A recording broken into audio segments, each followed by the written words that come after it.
Very very good morning friends. मैं हूं engineer Dinesh.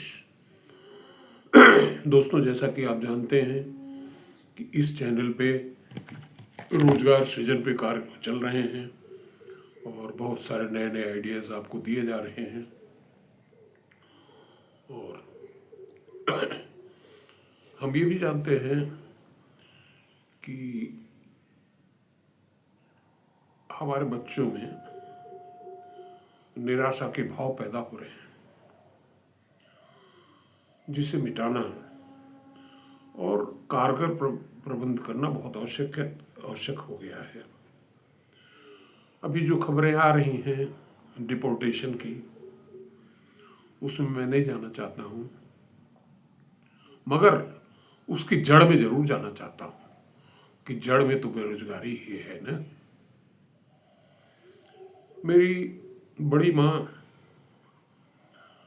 गांव की भाषा में एक गीत गाती थी, जिसको मैंने पहले भी इस चैनल पे सुना रखा है,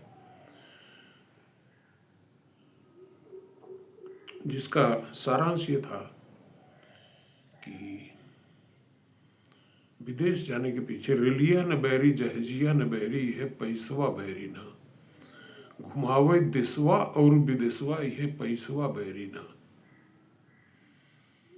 दोस्तों, 140 करोड़ लोगों का देश,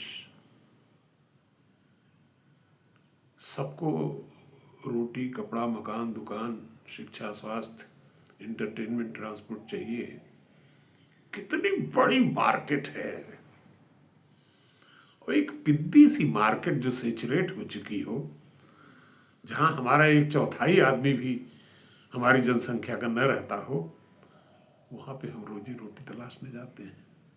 सोचिए, इतनी बड़ी मार्केट में, इतनी बड़ी ग्रेट अपॉर्चुनिटी में हम अपने लिए रास्ता नहीं तलाश कर पा रहे हैं, या हम अपने बच्चों के लिए रास्ता नहीं दे पा रहे हैं, एम्प्लॉयमेंट नहीं दे पा रहे हैं।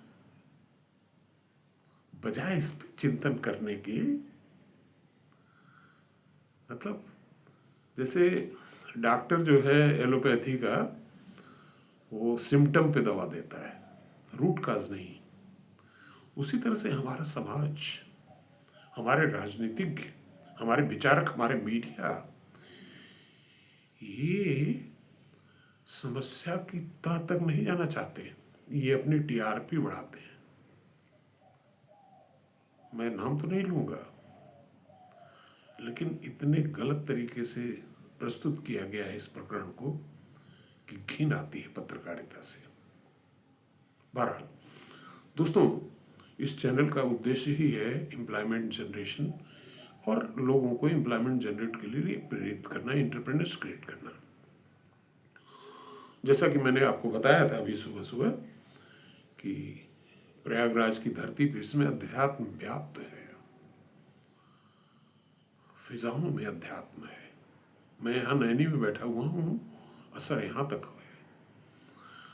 मेले क्षेत्र में कभी आप जाएं, मैं तो आह्वान करूँगा, अभी भी आप आए तो वहाँ आते ही वहाँ की हवाओं में आपको अध्यात्म का ऐसा स्पंदन मिलेगा, आपके विचार ही बदल जाएंगे। गंगा स्पर्श कर लें, गंगा दर्शन कर लें, जरूरी नहीं कि गंगा स्नान ही करें, मगर वहाँ के जो संतों का प्रवचन है, बिना उनके पंडाल में गए दूर से ही आपको लाउड स्पीकर पे सुनाई पड़ जाएगा। गजब। तो दोस्तों, इसी कड़ी में मैंने आपसे वादा किया था कि एक दूसरी कहानी भी मैं सुनाऊंगा।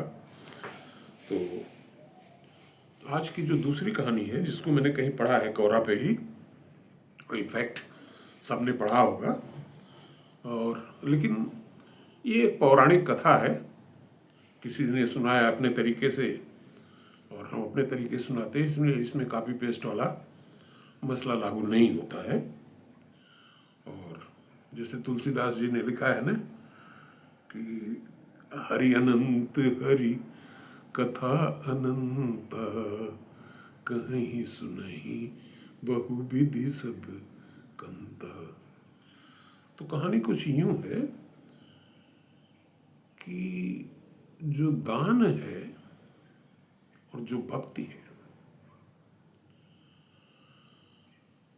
इसका फल दान देने से पहले भी प्राप्त हो सकता है।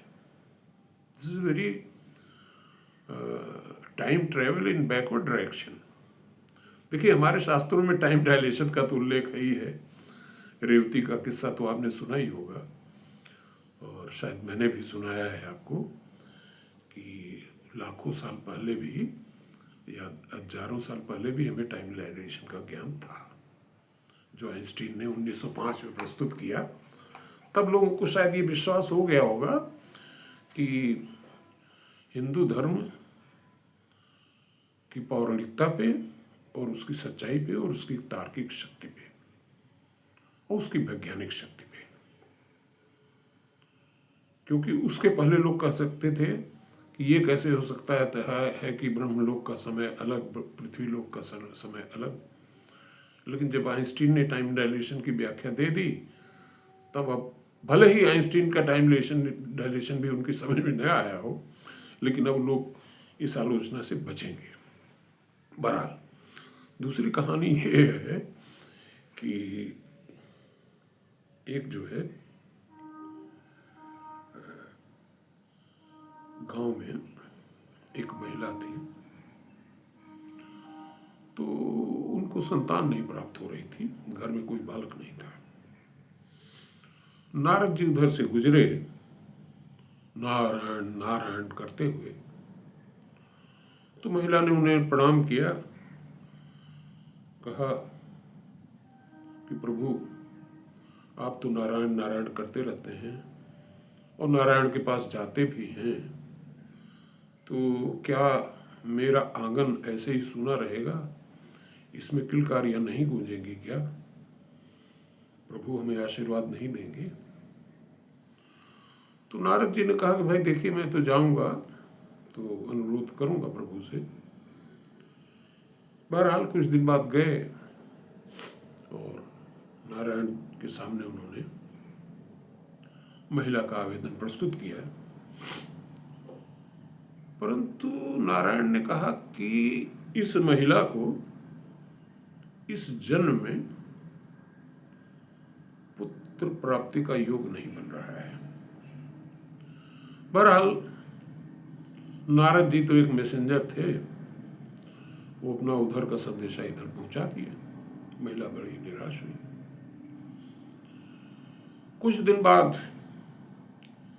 उसी रास्ते एक संत गुजर रहे थे, बढ़ी हुई दाढ़ी,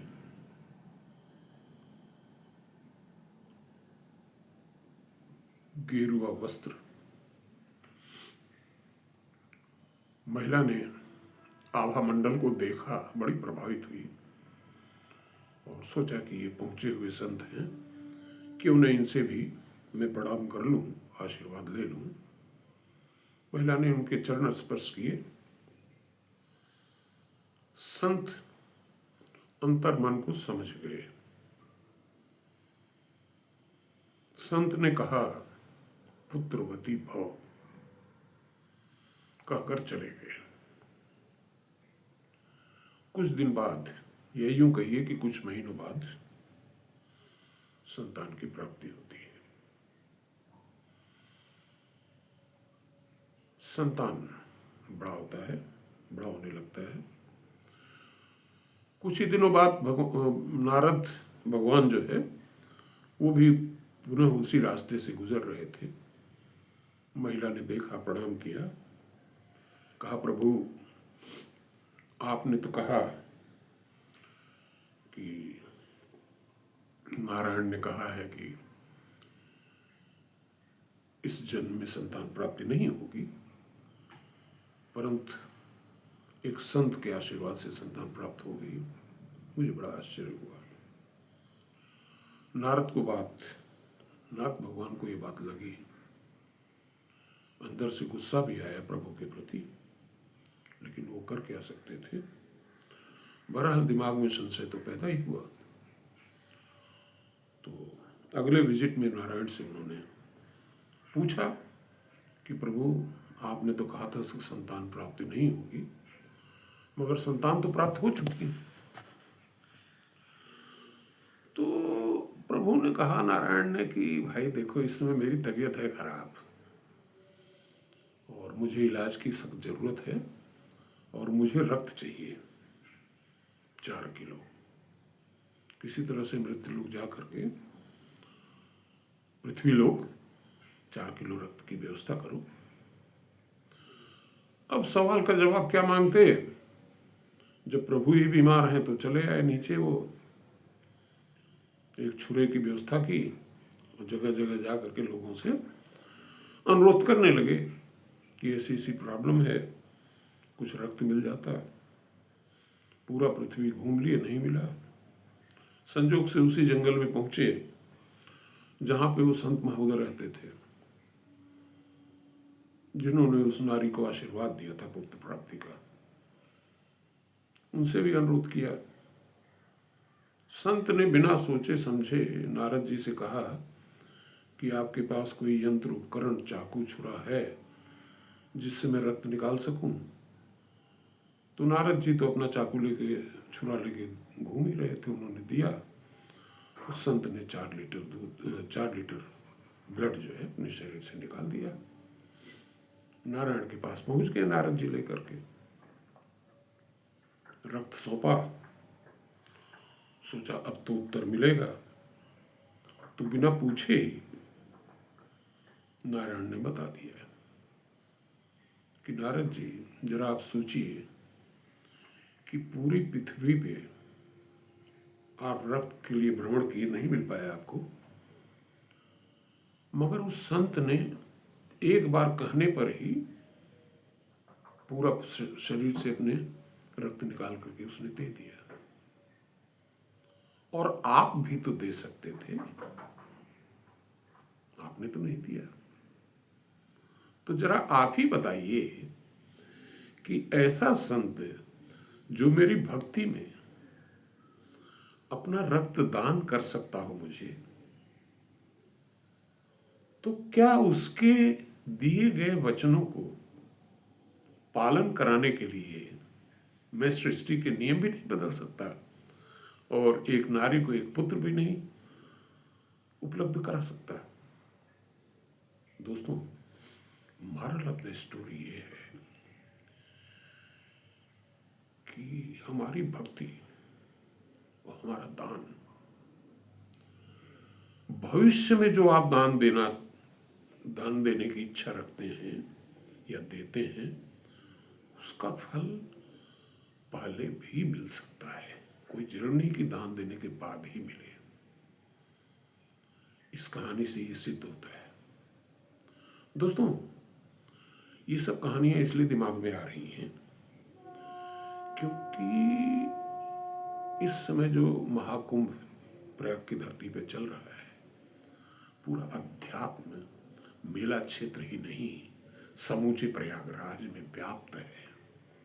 और मेरे जैसा इंजीनियर जिसके अध्यात्म में कोई बहुत विशेष रुचि नहीं है, वो भी इस तरह की बातें आपको परोस रहा है। दोस्तों, कुछ ही दिन पहले मैं मेले क्षेत्र में गया था और वहाँ की व्यवस्थाएं देखी मैंने, और मगर सबसे ज़्यादा जो प्रभावित हुआ मैं, वहाँ की फिजाओं में, वहाँ के वातावरण में इस कदर की ध्वनियाँ हैं, इस तरह का संगीत है कि जिससे मैं मंत्र मुग्ध हो गया। और ख़ास तौर से रात्रि के समय 7-8 बजे के बाद जो माहौल वहाँ बनता है, और सुबह के प्रहर की तो बात ही छोड़ दीजिए। दोस्तों, मगर दुर्भाग्यपूर्ण क्या है, इसे भी मैं उल्लेख करना चाहूँगा कि इस धरती पर इस आयोजन के समय दूर दूर से लोग पुण्य कमाने आते हैं, दान देते हैं, स्नान करते हैं, मगर प्रयागवासी, अधिकतर, सबको मैं नहीं कहूँगा, वो मेला जीवी हो जाते हैं। उन यात्रियों से थोड़ी दूर तक पहुंचाने के लिए अधिक किराया मांगना से लेकर यहाँ तक कि हर व्यक्ति जो मकान बना रहा है सोच रहा है जल्दी से बना के दरवाज़ा खिड़की लगा दो और किसी तरह से 20-25 दिन में हम भी कुछ कमा लें, लाखों रुपया। जिस कमरे का किराया 1000 रुपये होना चाहिए उसका 10,000 ले लूँ। यहाँ तक कि मैं आपको बताऊँ, अब देखिए लल्लू जी एंड सन्स का तो ये पेशा ही है, साल दर साल वो करते ही चले आ रहे हैं, वो तो मेला जीवी है ही हैं डिक्लेयर्ड। लेकिन पूरा प्रयागराज ही मेला जीवी हो जाए, इस पे मुझे आश्चर्य है। दोस्तों, मैं आपको बताऊं कि ऐसे ऐसे लोगों को मैं जान रहा हूं कि जिन्होंने नई नई अस्पताल बनाई, सड़क किनारे बढ़िया अस्पताल, ऑपरेशन थिएटर बनाया, मेडिकल स्टोर बनाया, रूम्स बनाए, प्राइवेट वार्ड बनाया। कितना खर्चा होगा कल्पना नहीं की जा सकती। मगर अभी अस्पताल चालू नहीं हुई तो उनके मुंह में भी पानी आ गया कि क्यों न इस कुंभ के दौरान इस अस्पताल को फिलहाल हम यात्री निवास बना दें और करोड़ों हम भी पीट लें, कुछ तो खर्चा निकल ही आएगा। मेरे पास एक सज्जन आए तो उनका यार कुछ ऐसा तरीका बताओ, ऐसी झोपड़ी डिज़ाइन करो कि बहुत सस्ते में बन जाए और हम भी 10,000 रुपया किराया ले लें, करोड़पति बन जाए, ज़मीन है हमारे पास। कहने का मतलब ये है कि जो समय आया है, जो क्षेत्र जहाँ पे दान देना है, वहाँ से हम पैसा कमाने के बारे में सोच रहे हैं। ये हमारी मानसिकता है। एक तरफ ये कहानी में आपने देखा कि जो आप दान करते हैं उसका प्रतिफल आपको पहले भी मिल सकता है, बाद में तो मिलेगा ही मिलेगा, परंतु हम लोग उल्टे तरीके से जीना सीख रहे हैं यहाँ पे कि जहाँ पे दान देना है वहाँ पे हमें पैसा कमा लें। ऐसे ऐसे लोगों को मैं जान रहा हूँ जिनका अच्छा खासा बिजनेस है, करोड़ों रुपए का, कम से कम 20 लाख रुपए महीने कमाई ऑलरेडी वो कर रहे हैं, मगर उनके भी मुंह में पानी आता है। वो भी जा करके वहाँ झोपड़े बना करके वसूली करते हैं पैसे की। तो हमारी ग्रीड, हमारी लालच कहाँ रुकेगी, इस पे हमें सोचना होगा। धन्यवाद।